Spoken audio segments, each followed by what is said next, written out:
Like, share, subscribe and click on the bell icon to never miss an update from Epic.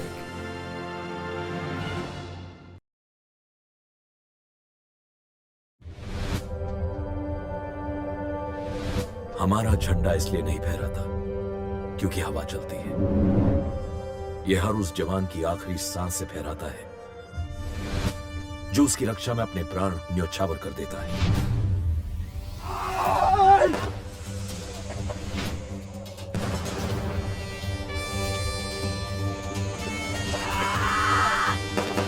भारतीय सेना इस देश की मुट्ठी है जिसकी उंगलियां हैं उसकी रेजिमेंट्स।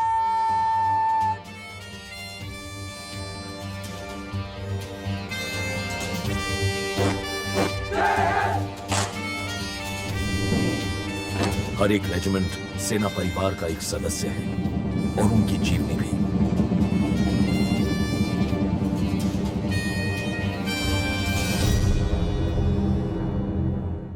(1918) पहला विश्व युद्ध। ब्रिटिश और तुर्की साम्राज्य युद्ध के मैदान में आमने सामने थे और ब्रिटिश सेना में शामिल थे कई हजार भारतीय सैनिक। मेसोपोटामिया यानी आज के इराक में एक इलाका था शरकत, जिस पर से तुर्की सेना को खदेड़कर एंग्लो ब्रिटिश फोर्सेस का कब्जा करना था। जब एंग्लो ब्रिटिश सेना शरकत पर कब्जा करने आगे बढ़ रही थी, उसमें केवल 3 ब्रिटिश ऑफिसर्स ही थे और बाकी सभी हिंदुस्तानी। तुर्की सेना मजबूत थी और उस पर सीधा हमला करके जीतना लगभग असंभव। उसे ऐसी ही सेना हरा सकती थी जो कि युद्ध नीति और युद्ध कौशल दोनों में ही निपुण हो। भारतीय सैनिकों ने अपनी पारंपरिक युद्ध विद्या का इस्तेमाल करते हुए दुश्मन के खेमे में घुसपैठ शुरू की और धीरे धीरे दुश्मन को घेरना शुरू किया। और इससे पहले कि दुश्मन सचेत होता, उस पर चौतरफा हमला हो चुका था। हमला बेहद गहरा था और दुश्मन ने तुरंत संभालकर आक्रमण किया। लेकिन ये भारतीय सैनिक पीछे न हटने वालों में से थे। कई शहीद हुए और कई घायल, लेकिन दुश्मन पर हावी हुआ इनका जुनून। इस सेना के आगे खड़े रहना तुर्कियों के लिए मुमकिन नहीं हो पा रहा था और उनके अपने सैनिक टूटने लगे। हमला 2 दिन जारी रहा। 2 दिन के घमासान युद्ध के बाद अगले दिन सुबह जीत का बिगुल बजते ही आसमान में गूंजा जयकारा, बोल श्री छत्रपति शिवाजी महाराज की जय। यह सेना श्री छत्रपति शिवाजी महाराज की सेना के वंशज वीर मराठाओं की थी।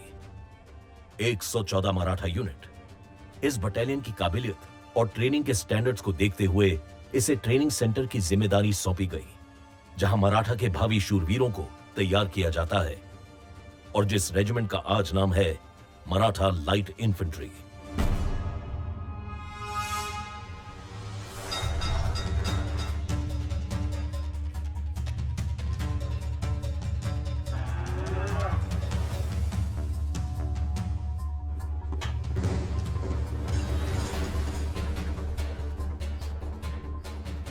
Maratha light infantry Indian army का एक सबसे पुराना रेजिमेंट है, जिसका इतिहास बहुत ही गौरवमयी रहा है।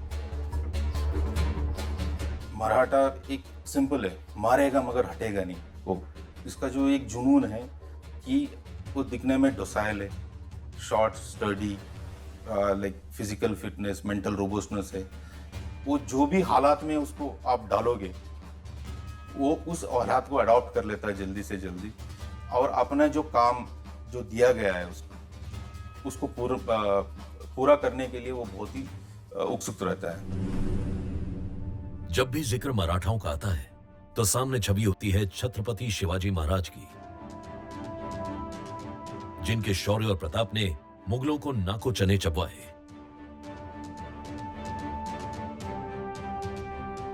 जब भी आप मराठा लाइट इन्फेंट्री कहते हो, उसका शुरुआत एक ही इंसान से शुरू होता है, वो है छत्रपति शिवाजी महाराज।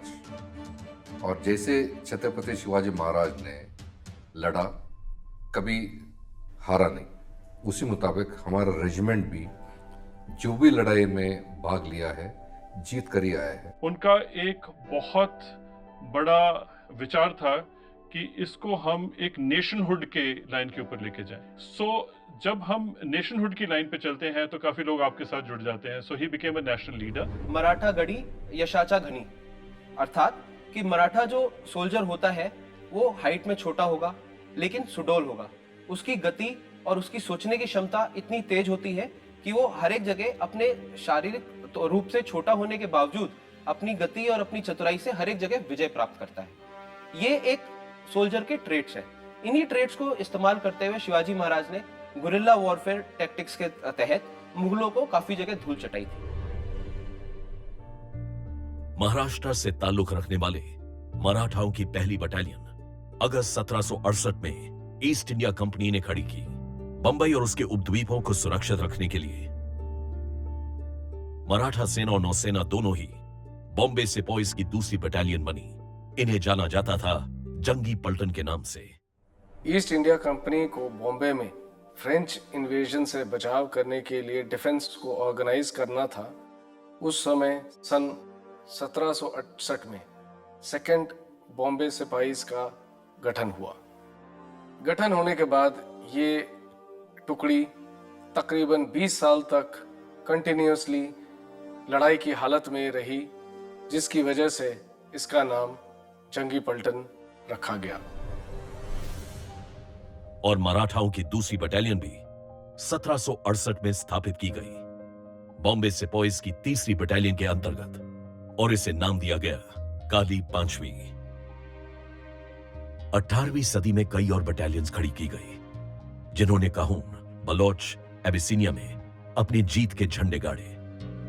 और फिर 19वीं सदी में मराठाओं के सेना ने दोनों विश्व युद्धों में अपने पराक्रम का प्रदर्शन किया और ब्रिटिश राज में दिए जाने वाले युद्ध सम्मान विक्टोरिया क्रॉस के भी हकदार बने। ब्रिटिश सेना में बॉम्बे इन्फेंट्री के नाम से मराठा सोल्जर्स को लिया गया, तो उनकी चपलता चतुराई को देखते हुए उनको लाइट इन्फेंट्री का दर्जा मिला था। तो ये अकेली लाइट इन्फेंट्री बटालियन है जिसने ये दर्जा प्रथम विश्व युद्ध में हासिल किया और द्वितीय विश्व युद्ध में इसको साबित किया। और 1922 में जब सेना का पुनर्गठन हुआ तो यह बनी 5th Maratha light infantry regiment. 1947 में आजादी के बाद यह कहलाई सिर्फ मराठा लाइट इन्फेंट्री रेजिमेंट, जो कि आज 21 बटालियंस मजबूत है। At Belgaum, President Zakir Hussain presents new colors to the regiment. Light infantry regiment एक ऐसी रेजिमेंट होती है जिसके साथ ना ही टैंक्स होते हैं, ना ही बख्तरबंद गाड़ियां। यह पैदल चलने वाली सैन्य यूनिट होती है जिसके पास आधुनिक हल्की राइफल्स होती हैं और कुछ तोपें। किसी भी लड़ाई में सबसे इंपॉर्टेंट है टाइम। हमें बिना टाइम बर्बाद किए अगर दुश्मन को तैयारी करने के लिए मौका ना दे और हम उसको कैप्चर करें, इसीलिए ये लाइट इन्फेंट्री इंट्रोड्यूस की थी।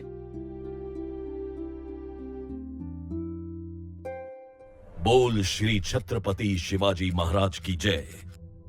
यह है मराठा लाइट इन्फेंट्री रेजिमेंट का युद्ध घोष, जो कि शिवाजी महाराज की बहादुरी का आह्वान करता है।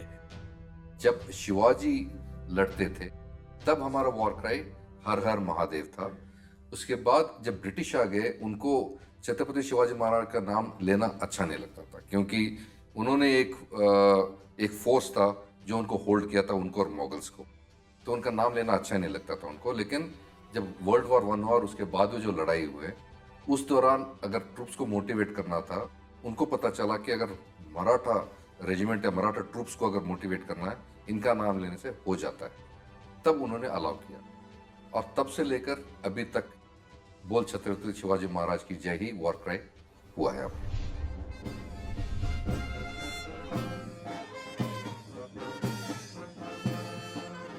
आज यह रेजिमेंट भारत की सबसे काबिल रेजिमेंट्स में से एक है, जिनके मूल सिद्धांत है ड्यूटी, ऑनर, करेज यानी कर्तव्य, मान और साहस। सबसे पहले जो ड्यूटी जिया जाता है उसको दिन हो रात हो कोई भी हालत हो पूरा करना जरूरी है। सेकंड, ऑनर, जो भी काम करना है इज्जत के साथ करना है। और तीसरा, करेज।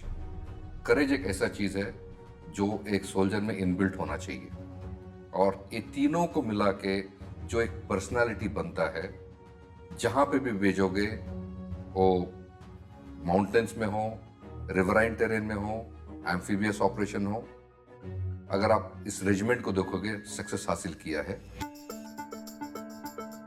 और अपने इन सिद्धांतों पर अटल रहने वाली सेना ने कई लड़ाइयां लड़ी और कई सैन्य और युद्ध सम्मान पाए। 2 विक्टोरिया क्रॉस, 5 अशोक चक्र, 29 परम विशिष्ट सेवा मेडल, 5 महावीर चक्र, 15 कीर्ति चक्र, 35 अति विशिष्ट सेवा मेडल, 44 वीर चक्र, 63 शौर्य चक्र और कई युद्ध सेवा और सेना मेडल्स। इसके साथ ही 2 पद्म भूषण और 1 अर्जुन अवार्ड। बैटल ऑनर्स जब एक बटालियन को मिलता है, वो बैटल ऑनर्स तभी मिलता है जब ऑफिसर और मैन इकट्ठा होके मिल के लड़ाई करे और डटे रहे काउंटर अटैक और काउंटर अटैक पर। तो ये तभी हो सकता है जब ऑफिसर और मैन रिलेशनशिप बेहतर हो। और अभी भी जब एक ऑफिसर सेंटर में पोस्ट होता है, आते ही पहला या दूसरा दिन में वो अपना बटालियन के तमाम जेसीओ जवानों को मिलता है। उससे पता चलता है कि कितना रैपो, क्लोज रिलेशंस वो मेंटेन करते हैं, और ये हमारा रेजिमेंट में सबसे अच्छा है। रेजिमेंट का सेंटर है कर्नाटका के शहर बेलगांव में। मराठा लाइट इन्फेंट्री रेजिमेंट ही एक ऐसी अनोखी रेजिमेंट है जिसके रेजिमेंटल सेंटर को भी एक खास बैटल ऑनर से नवाजा गया। 1917 के दौरान हम टिग्रिस और यूफ्रेटिस रिवर के बीच में डिप्लॉय हुए थे ब्रिटिश के साथ, टर्क्स के अगेंस्ट। जब लड़ाई छिड़ा तब जाके शरकत एक लोकेशन था हिल फीचर पे, जिसको कैप्चर करना था। इनिशियली ब्रिटिश ट्रूप्स और बाकी ट्रूप्स और 14 सिख को भी डिप्लॉय किया था, लेकिन सक्सेस हासिल नहीं हुआ। उसके बाद हमारा तीसरा बटालियन था जो लॉन्च किया गया था, और जो शिवाजी महाराज ने हमको सिखाया गया है उसी मुताबिक इन्होंने इन्फिल्ट्रेशन अपना के उसको कैप्चर किया, जिसके वजह से जो द ग्रेट वॉर था उसका टर्मिनेशन स्टार्ट हुआ। और इस दौरान जितने डेकोरेशंस इस बटालियन को मिला है, आज तक किसी इन्फेंट्री बटालियन को नहीं मिला है। और उस वक्त हमको बैटल ऑनर शरकत भी मिला। और ये थी 114 मराठा लाइट इन्फेंट्री बटालियन, जो आगे जाकर बनी 10 मराठा लाइट इन्फेंट्री बटालियन। और चूंकि उस वक्त रेजिमेंटल सेंटर ही इनकी देखरेख में था, तो ये बैटल ऑनर इस सेंटर को दिया गया। बेलगाम का ये रेजिमेंटल सेंटर सबसे पुराने 5 मिलिट्री स्टेशंस में से एक है, जो कि बॉम्बे प्रेसिडेंसी के निर्माण के समय स्थापित किए गए थे, और ये अंग्रेजों का एक बड़ा प्रशासनिक क्षेत्र था। और जहां तक उनका ट्रेनिंग सेंटर से अगर आप देखते हो, जहां पे भी सी शोर है, जैसे गोवा, मुंबई, उनसे एक 1 डे टर्न अराउंड में उन्होंने आर्मी कैंप्स भी एस्टेब्लिश किया था। जो टेरेन, जो वेदर जो बेलगाम में मिलते हैं, उससे आप किसी भी कंडीशन के लिए प्रैक्टिस और ट्रेनिंग कर सकते हैं। मिसाल के तौर पर माउंटेन्स चाहिए, यहाँ सेमी माउंटेनस है। रिवराइन चाहिए, रिवराइन भी इधर है। प्लेन्स चाहिए, प्लेन्स भी है। और जो लोकल पॉपुलेशन जो सपोर्ट करता है आर्मी को, वो इन एंड अराउंड देखते हैं। गोवा में प्रॉब्लम चल रहा था, लेकिन बेलगाम में सपोर्ट बहुत अच्छा था। इसलिए शायद ब्रिटिश ने हमको यहाँ पर रेजिमेंटल सेंटर लगाने के लिए पहले प्लान किया, और तब से ये रेजिमेंटल सेंटर यहीं पे चल रहा। और आज ये रेजिमेंटल सेंटर शान से अपने इतिहास की उन कहानियों को सहेज रहा है, जो कि मराठा साहस और बलिदान की मिसाल है, और देश की हिफाजत और पलटन की इज्जत का मान रखते हुए प्रेरणा स्रोत बनी।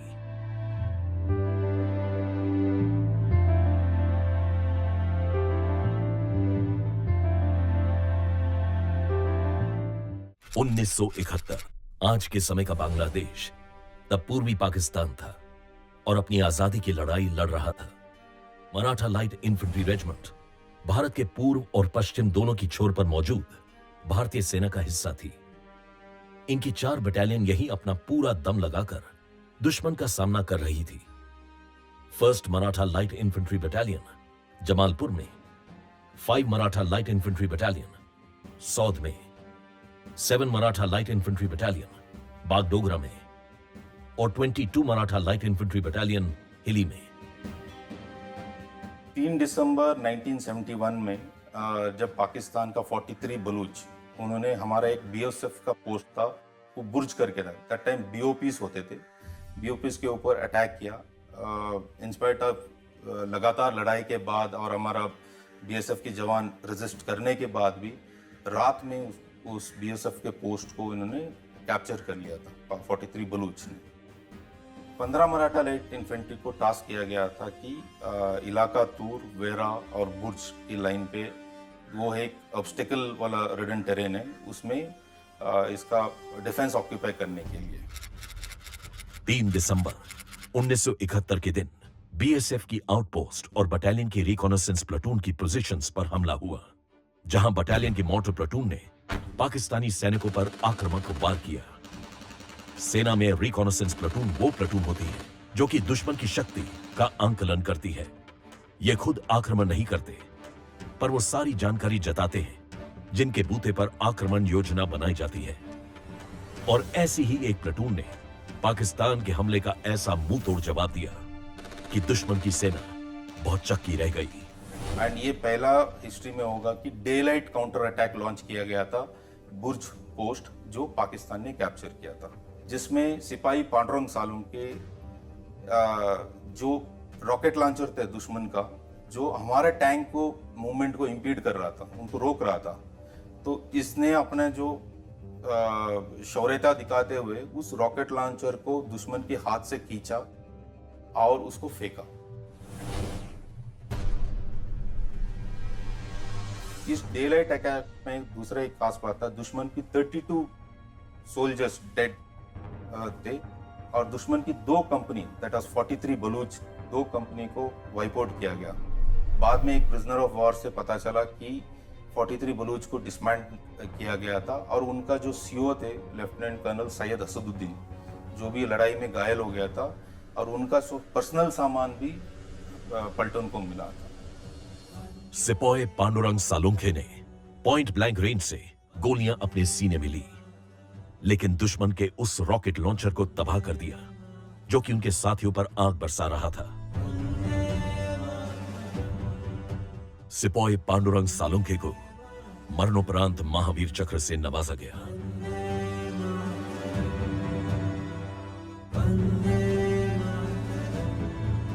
टैक्टिकल सरप्राइज मराठाओं की शुरू से ही एक खासियत रही है, और मराठा लाइट इन्फेंट्री रेजिमेंट की यह जंगी पलटन तो शिवाजी महाराज की अजय अपराजित सेना के ही जैसी थी।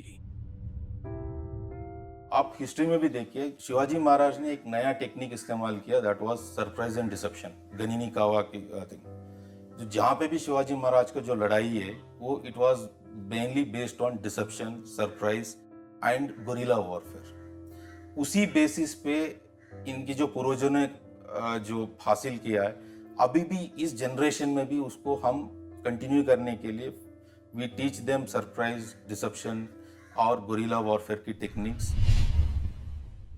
युद्ध के एक दूसरे वाक्य में जंगी पलटन पूर्वी पाकिस्तान के बॉर्डर पर मुस्तैद खड़ी थी, और जैसे युद्ध की घोषणा हुई, वो बांग्लादेश और तंगेल की तरफ तेजी से बढ़ी। यहां उन्हें पैरा रेजिमेंट के top secret air drop mission को सफल बनाना था और उन्हें ढाका तक पहुंचाना था। उन्हें टास्क मिला कि जमालपुर इलाके में जाकर उन्होंने वहां पर रोड ब्लॉक लगाना है। इस टास्क को पूरा करने के लिए उन्हें न सिर्फ खराब रास्ते, जहां की बैलगाड़ियों के सिवा और कोई चारा नहीं था मूवमेंट का, इसके सिवा एक बड़ी नदी पार करनी थी, और पानी की वजह से उसको क्रॉस करने के लिए भी मुश्किल था।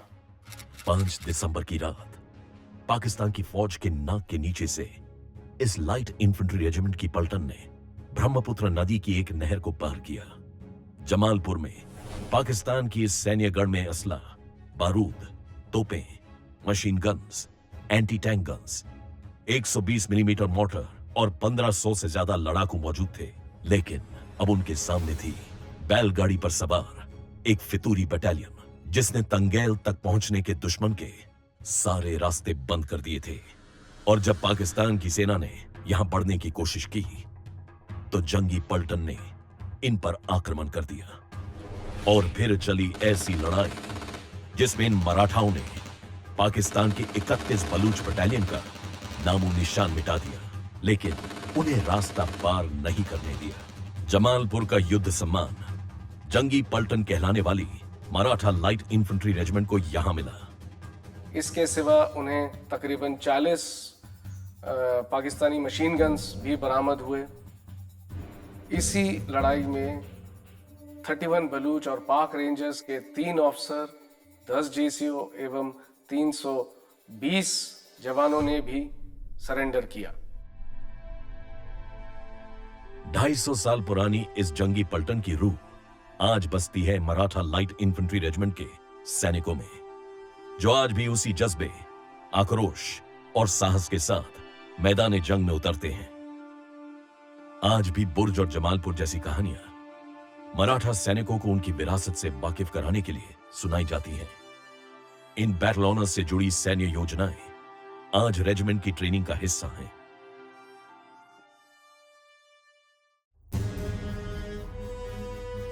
सेना का हर एक सैनिक और अफसर अपनी रेजिमेंट में शामिल होने के बाद अपनी पलटन और देश की हिफाजत के नाम अपनी जिंदगी लिख देता है।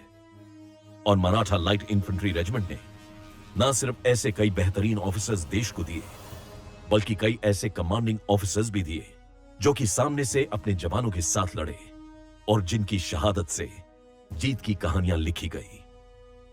1917 में पहले विश्व युद्ध में बैटल ऑफ जेबल हमरिन में लड़ते हुए 2 मराठा लाइट इन्फेंट्री बटालियन के कर्नल चिटी शहीद हुए। 1971 में हुसैनीवाला ब्रिज लड़ाई में 2 मराठा लाइट इन्फेंट्री बटालियन के कर्नल नोलन शहीद हुए। 1993 में नागालैंड में आतंकियों से लड़ते हुए कर्नल एनजे नायर शहीद हुए। 2007 में जम्मू कश्मीर के उरी सेक्टर में काउंटर टेररिस्ट ऑपरेशंस में 9 मराठा लाइट इन्फेंट्री बटालियन के कर्नल वसंत वेणुगोपाल शहीद हुए। और 2015 में जम्मू कश्मीर के कुपवारा में काउंटर टेररिस्ट ऑपरेशंस में 41 राष्ट्रीय राइफल्स बटालियन के साथ मराठा लाइट इन्फेंट्री रेजिमेंट के कर्नल संतोष महादिक शहीद हुए। कहते हैं leadership is action not position, और मराठा लाइट इन्फेंट्री रेजिमेंट के इन कमांडिंग ऑफिसर्स ने यह बखूबी साबित किया। कर्नल एनजे नायर का जन्म 1951 में हुआ था। इन्होंने सैनिक स्कूल और एनडीए से शिक्षा दीक्षा प्राप्त करके हिंदुस्तानी सेना में कमीशन प्राप्त किया। इसके बाद इनको 16 मराठा की कमान भी मिली। बात है 1983 की। कर्नल नायर की यूनिट भारत के उत्तर पूर्वी राज्य मिजोरम में काउंटर इंसर्जेंसी ऑपरेशन के तहत तैनात थी। 13 फरवरी 1983 को इनकी इस यूनिट को छिपे हुए विद्रोहियों को अपने बिल से बाहर निकाल अपने कब्जे में लेने का आदेश दिया गया।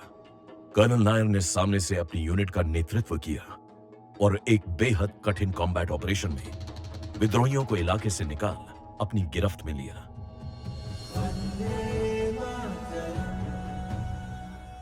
इस ऑपरेशन ने उन्हें हकदार बनाया कीर्ति चक्र का, जो कि शांति के समय दिए जाने वाला सेना का दूसरा सर्वोच्च वीरता पुरस्कार है। और ठीक 10 साल बाद एक बार फिर कर्नल नीलकंठन जयचंद्रन नायर भारत के एक और उत्तर पूर्वी राज्य में एंटी इंसर्जेंसी ऑपरेशन के तहत पहुंचे। जब ये कमान अधिकारी के पद पर नियुक्त थे, तारीख होगी 20 दिसंबर 1993। उस समय इनको टास्क मिला था एक कॉन्वॉय को नागालैंड में मकांगचोंग मरियानी सड़क के रास्ते लेके जाना। ये एडवांस पार्टी का हिस्सा थे। इनकी पार्टी में इनके साथ 24 अन्य जवान थे। कॉन्वॉय आगे बढ़ा ही था कि 100 से ज्यादा विद्रोहियों ने इन पर अचानक आक्रमण कर दिया।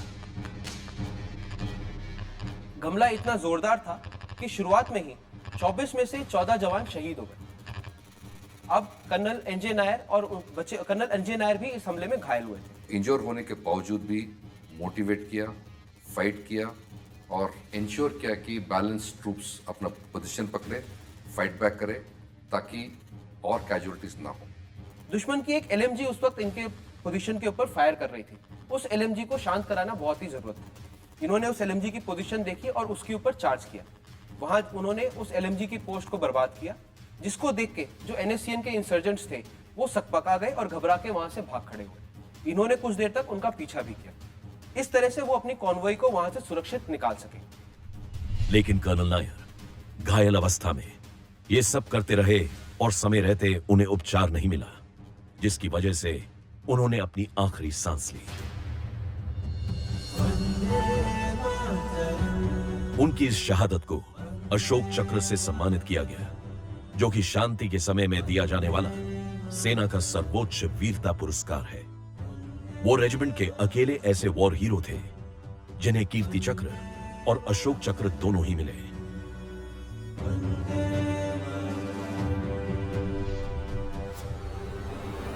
मराठा लाइट इन्फेंट्री रेजिमेंट के खून के कतरे कतरे में बहादुरी और बलिदान बसा है, और रेजिमेंट को बुलंदियों तक ले जाने वाले कमांडिंग ऑफिसर्स की फहरिस्त में शामिल है एक और नाम, कर्नल वसंत वेणुगोपाल। 28 अक्टूबर 2006 में मराठा लाइट इन्फेंट्री रेजिमेंट की 9वीं बटालियन के कमांडिंग ऑफिसर थे कर्नल वेणुगोपाल, जिन्हें अपनी यूनिट के साथ जम्मू कश्मीर के उरी में पोस्ट किया गया। कर्नल वेणुगोपाल ने बेहद कम समय में पूरे इलाके का जायजा ले लिया था, खास तौर पर लाइन ऑफ कंट्रोल।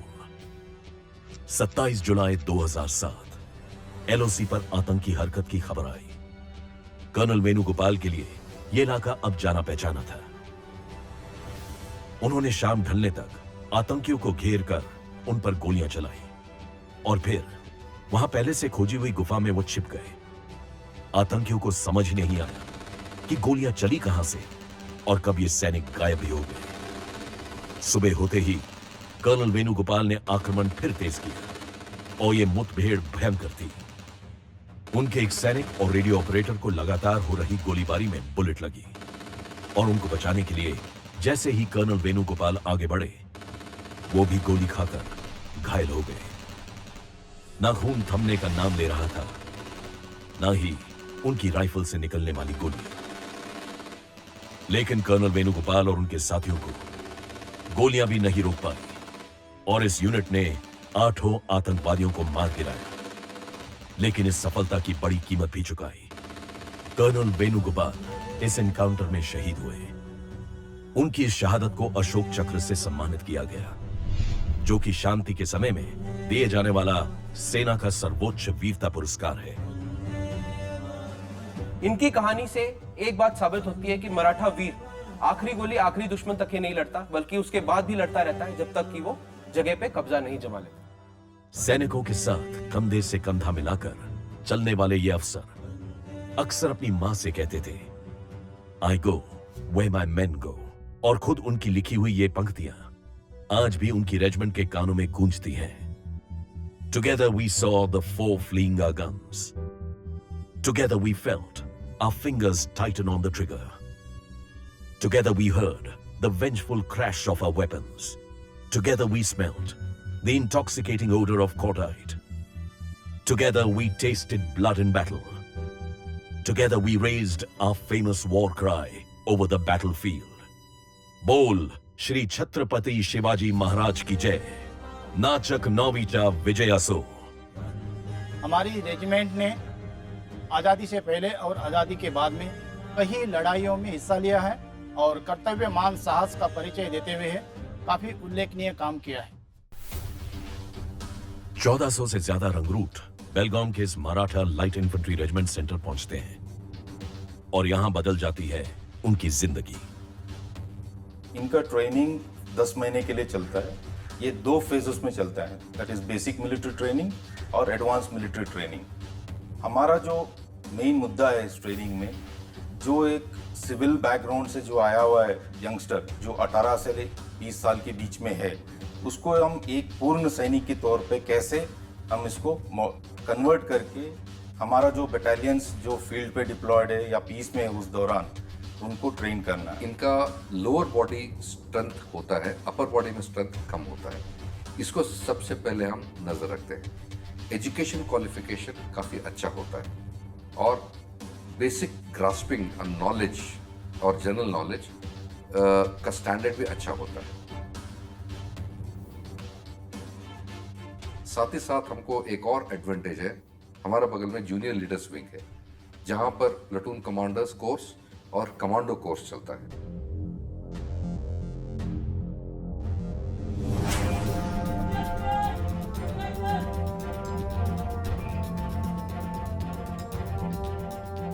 तो रिक्रूट ट्रेनिंग के दौरान हम कंसंट्रेट करते हैं इनको कन्वेंशनल वॉरफेयर के बारे में। पहले जब रिक्रूट ट्रेनिंग खत्म होकर अटेस्टेशन होने के बाद दोबारा ये रेजिमेंटल सेंटर में आते हैं, जो हम काउंटर इंसर्जेंसी के बारे में इनको सिखाते हैं। उस टाइम पे हम इनको ज़्यादा ट्रेनिंग स्मॉल टीम ऑपरेशंस के बारे में, जो हमारा जंगल कैंप है वहाँ पे जो इलाका है हिली टेरेन और जंगल वॉरफेयर का, तो उस टेरेन में हम इसको सिखाते हैं।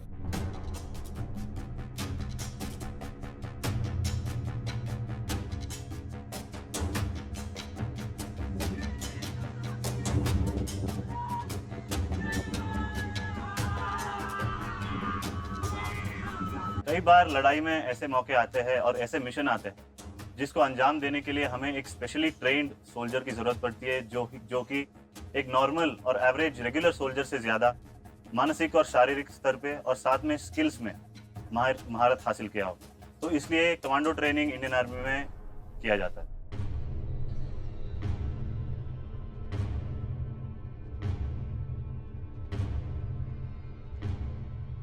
जब हम दुश्मन के इलाके में 2 या 3 दिन के लिए सर्वाइव करने ले जाते हैं या कुछ कवरेज इकट्ठा करने जाते हैं, उस दौरान हम लोग इस प्रकार का बैग को तैयार करते हैं। साथ ही उसके अंदर इस प्रकार का पानी का कैन को इस्तेमाल किया जाता है, जिससे हमारा रफ्तार और पानी का मात्रा कम इस्तेमाल हो जाए और हमारा जो है नॉर्मल रेशन खत्म होने के बाद ड्राई रेशन को हम लोग जंगल में ही पकाकर इसको खाने के लिए इस्तेमाल करते हैं।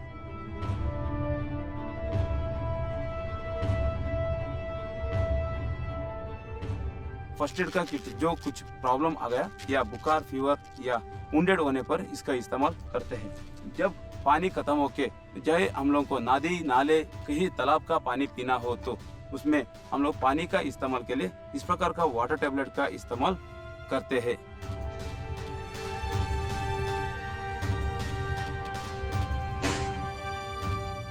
मराठा जो है एक गनीमी कावा जिसको बोलते हैं, छुप कर लड़ाई करना, और इसमें काफ़ी महारत हासिल किया है।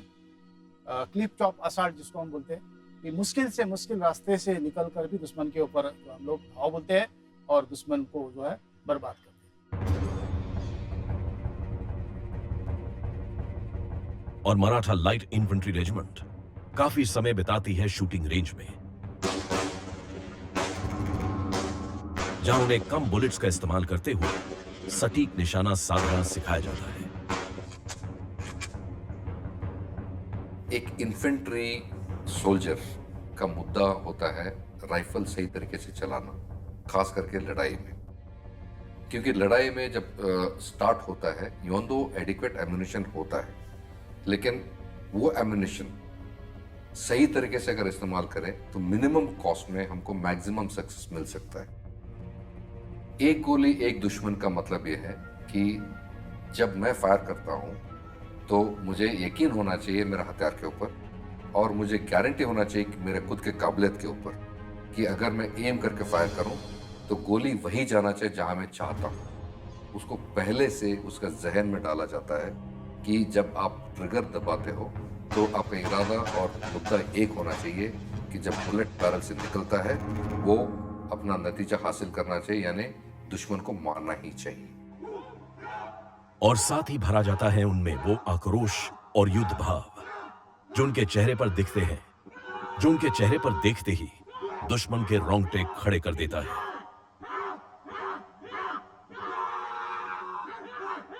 मराठा लाइट इन्फेंट्री रेजिमेंट की खासियत है शूटिंग और बेनेट का इस्तेमाल और युद्ध का बिगुल बजते ही तैयार होने की क्षमता। और रेजिमेंट के नायक यशवंत घड़गे को तो खास तौर पर अंग्रेजों ने इस युद्ध कौशल और दूसरे विश्व युद्ध में मिली शहादत के लिए विक्टोरिया क्रॉस से सम्मानित किया था। नायक यशवंत घाटगे ये 3rd 5th मराठा को बिलोंग करते थे। इनकी टुकड़ी को टास्क मिला था कि इटली में रोम के दक्षिण में स्थित मोंटून जगह की पहाड़ियों पे कब्जा करने का। इनकी टुकड़ी, ये एक सेक्शन कमांडर थे उस टाइम पे। इनके सेक्शन ने दुश्मन की एक पोजीशन पे, जो कि एक पहाड़ी के ऊपर स्थित थी, उस पे हमला बोला। वहां पे दुश्मन की एमएमजी पोस्ट थी। एक एमएमजी पोस्ट में 3 से 4 जवान होते हैं और एमएमजी पोस्ट को इस तरह से कैमोफ्लेज किया जाता है, इस तरह से उसको छुपाव के रखा जाता है कि जो हमला करने वाली सेना है या हमला करने वाली टुकड़ी है उसको वो आखिरी मोमेंट तक दिखाई ना दे। जब नायक यशवंत घाटगे की टुकड़ी उस पहाड़ी पे कब्जा करने के लिए एडवांस कर रही थी, तब दुश्मन की इस एमएमजी पोस्ट ने अपना फायर खोला। इस दौरान नायक यशवंत घाटगे की सेक्शन की टुकड़ी में एक सेक्शन में करीब 10 जवान होते हैं। सभी जवान वहां पे या तो घायल हो गए या फिर वीर गति को प्राप्त हुए। कहीं से कोई मदद नहीं आ सकती थी, नायक यशवंत घाटगे अकेले बचे थे। इसको देखते हुए उन्होंने अपना संयम बरकरार रखा और उस समय सही कार्रवाई करते हुए वो दुश्मन की उस एमएमजी पोस्ट को लोकेट कर सके और उसके नजदीक पहुंचे। नजदीक पहुंच के उन्होंने एक ग्रेनेड डाला जिससे कि एमएमजी फायरर जो था दुश्मन का वो वहीं पे ढेर हो गया। परंतु उस वक्त इनकी जो टॉमी गन इनके पास थी, उस टाइम पे टॉमी गन इस्तेमाल करी जाती थी, उसकी बुलेट्स खत्म हो गई थी और मैगजीन बदलने का समय नहीं था। उस समय अगर वो मैगजीन बदलने लगते तो दुश्मन पे कब्जा कर पाना मुश्किल होता। उन्होंने सही निर्णय लेते हुए अपनी टॉमी गन को बैरल से पकड़ा और उसके हत्थे से 2 और दुश्मनों को वहीं पे ढेर कर दिया। इसी दौरान एक दुश्मन के स्नाइपर ने उनको अपनी गोली का शिकार बनाया और वो वीर गति को प्राप्त हुआ।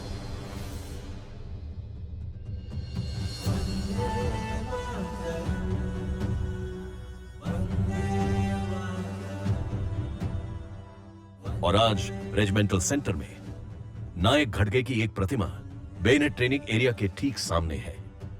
युद्ध का बिगुल है मराठा लाइट इन्फेंट्री रेजिमेंट का चिन्ह, जिसके ऊपर आजादी से पहले ब्रिटिश ताज था और आजादी के बाद भारत का सूचक अशोक स्तंभ। और यही चिन्ह सचता है उनके सिर के पहनावे पर। साथ ही लाल और हरा पंखनुमा प्लूम। लाल रंग का प्लूम 1797 में बॉम्बे आर्मी की पहली और दूसरी ब्रिगेड के साफे में सचता था और फिर इसमें जुड़ा हरा रंग जो कि मेसोपोटामिया में ऑक्सफोर्डशायर और बकिंघमशायर लाइट इन्फेंट्री और मराठा लाइट इन्फेंट्री रेजिमेंट के सहयोग का रंग था।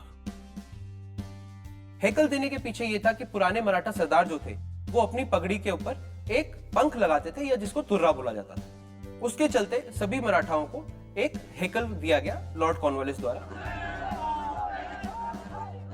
आज की तारीख में हम लोग रेड ओवर ग्रीन हैकल का इस्तेमाल करते हैं। और रेजिमेंट के साफे के ये रंग खूब चमकते हैं इनकी सेरेमोनियल मार्च पास्ट में। अगर हम लाइट इन्फेंट्री की बात करें तो इनका मार्चिंग का पेस नॉर्मल इन्फेंट्री से ज्यादा होता है। एक नॉर्मल इन्फेंट्री 1 मिनट में 120 कदम चलती है, जबकि एक लाइट इन्फेंट्री 1 मिनट में 140 कदम चलती है।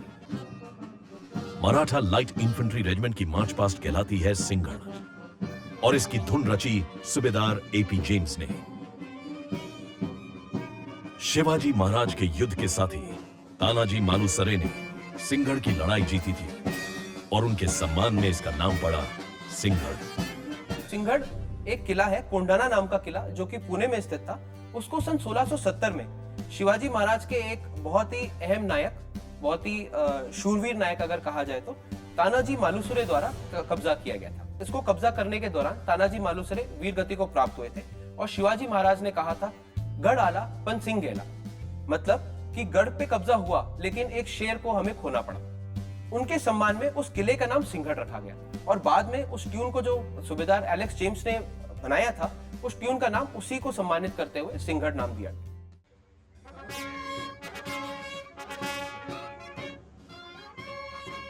शिवाजी महाराज की सेना के नौसेना अध्यक्ष थे कान्होजी आंग्रे और वो ही लाए मलखंभ को सेना में। वो अपने नौसैनिकों को पानी के जहाज पर बने खंबे रूपी मास्ट पर प्रैक्टिस कराते थे।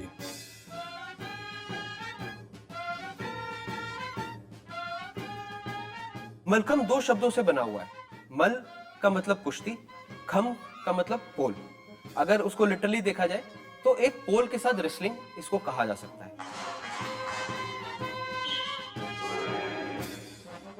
ये शिवाजी के रिजीम में उनका नेवल कमांडर था एक कान्होजी आंग्रे। वो नेवल फ्लीट उस वक्त शिवाजी मराठास का सबसे बड़ा नेवल फ्लीट होता था इंडिया में। और जब शिप में सेल करते थे, एक्सरसाइज करने के लिए जगह नहीं होता था उस वक्त शिप्स में, और लेकिन ट्रूप्स को या सेलर्स को फिट रखना बहुत जरूरी होता था। तब ये एक्सरसाइज उन्होंने मास्ट जो होता था शिप का या बोट का, उसमें एक्सरसाइज करना शुरू किया। वहाँ से स्टार्ट होके आज की तारीख में एक आप बोलो कि जिम्नास्टिक्स एक ट्री ट्रंक या एक वुडन लॉक पर जो कह सकते हो, वो आज की तारीख में होता है।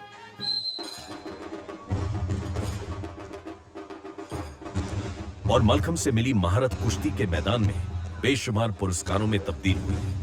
Commonwealth games, Asian games, national games, सभी जगह रेजिमेंट के पहलवानों का दबदबा रहा है। जहाँ तक हमारा रेजिमेंट का स्पोर्टिंग अचीवमेंट्स है, यस, हमारा 3 हॉकी ओलंपियंस है और एक बार नहीं, एक ने 2 बार और एक ने 3 बार भी हिस्सा लिया हुआ है। और आज की तारीख में हमारा फिजिकल ट्रेनिंग ऑफिसर है लेफ्टिनेंट कर्नल सुब्रमणी, वो भी एक हॉकी ओलंपियन है। मैंने 1988 सियोल ओलंपिक्स में पार्टिसिपेट किया था और हॉकी खिलाड़ी हूँ मैं, और हिंदुस्तान के लिए एशियन गेम्स, ओलंपिक्स और वर्ल्ड कप खेल चुका हूँ। मराठा लाइट इन्फेंट्री रेजिमेंट खुद को फिट रखने के लिए आधुनिक फिटनेस प्रोग्राम्स का भी इस्तेमाल करती है।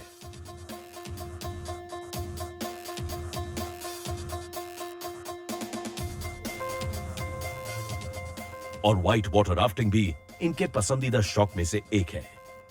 ये एक एडवेंचर स्पोर्ट है, इससे टीम स्पिरिट बिल्डअप होता है, इससे एक टाइप का करेज बिल्डअप होता है, आपको टीम एक्टिविटी में कैसे काम करना है वो पता लग जाता है। और जब डिफिकल्टी लेवल ज़्यादा बढ़ती है तो आपको एक ज़ील, आपका इनर स्ट्रेंथ वो नज़र आता है।